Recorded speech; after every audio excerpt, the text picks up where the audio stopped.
ఏదైనా అమ్మవారి టెంపుల్కి మనం వెళ్ళేటప్పుడు గర్భగుడిలో ఉన్న అమ్మవారిని చక్కగా అలంకరణ చేస్తారు. ఆ అలంకరణలో అమ్మవారిని చూసి మనం ఎంతో మురిసిపోతూ ఉంటాం. ఒక్క అమ్మవారిని చూసి మనం మురిసిపోతూ ఉంటాం కదా, అటువంటిది 1001 శ్రీచక్రాలకు అమ్మవారిలాగా అలంకరణ చేసి చూస్తే ఎంత బాగుంటుందో ఒకసారి ఊహించుకోండి. అసలు విషయం ఏంటంటే, శ్రీకాకుళంలో గల 1001 శ్రీచక్రాలు కలిగిన దేవి ఆశ్రమంలో 1001 శ్రీచక్రాలకు కూడా ఆషాఢ మాసం సందర్భంగా చీరలను కట్టి సారెలను సమర్పిస్తున్నారు. విజయవాడకు చెందినటువంటి మాతృమండలి సభ్యులు వచ్చి ఈ కార్యక్రమం అంతా కూడా వాళ్ళు చేస్తున్నారు.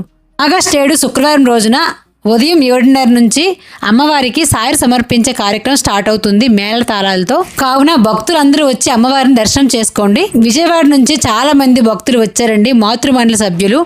వీళ్ళైతే 2 days ముందే వచ్చి అమ్మవారికి ఈ విధంగా అలంకరణ చేశారు. అలాగే మిగతా ఏర్పాట్లన్నీ కూడా చేస్తున్నారు. నేనైతే ముందు రోజు వెళ్ళి ఈ వీడియో షూట్ చేశాను. విజయవాడ సభ్యులతో పాటు దేవి ఆశ్రమంకు నిత్యం వచ్చే భక్తులు కొంతమంది వచ్చి ఈ కార్యక్రమంలో పాల్గొన్నారు. అమ్మవారు చూడండి ఎంత చక్కగా ఉన్నారు. నేనైతే ఆ మధ్యలో కూర్చొని అమ్మవారిని చూస్తూ మురిసిపోయాను అనమాట. నాకు చాలా సంతోషంగా అనిపించింది. అసలు ఇది చాలా అరుదైన అవకాశం అండి. ఇలా 1001 శ్రీచక్ర మేరులను కూడా అమ్మవారి అలంకరణలో చూడడం అంటే మాటలు కాదండి. 1001 చీరలు కట్టి అమ్మవారికి పూలమాలలు, గాజుల మాలలు, ఇంకా అమ్మవారి ముఖం ఇలా అన్ని పెట్టడం, ఇలా అలంకరణ చేయడం అంటే మాటల. ఒక్క అమ్మవారిని అలంకరణ చేస్తేనే మనం శ్రావణ మాసంలో ఎంతో ప్రయాసపడతాం కదా, అటువంటిది ఇలా అందరు అమ్మవారిని కూడా తయారు చేయడం అనేది మాటలు కాదు. సో ఆ చూసిన కన్నుల పండుగ అంటారు కదా, నిజంగా అండి. రేపు వచ్చి మీరు అమ్మవారిని దర్శనం చేసుకోండి.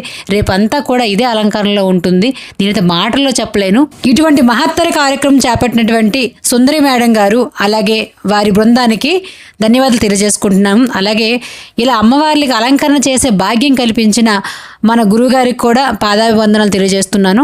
ఇదండి ఈవేళ వీడియో. మీరు కనుక మన ఛానల్ ఇదే ఫస్ట్ టైం చూసినట్లయితే తప్పనిసరిగా మన ఛానల్ని సబ్స్క్రైబ్ చేయండి. ఇంకా నా ఛానల్లో చాలా అమ్మవారి వీడియోలు ఉన్నాయి, వాటన్నిటిని కూడా చూడండి. ఈ వీడియో నచ్చినట్లయితే మీ ఫ్రెండ్స్ అండ్ ఫ్యామిలీకి షేర్ చేయండి.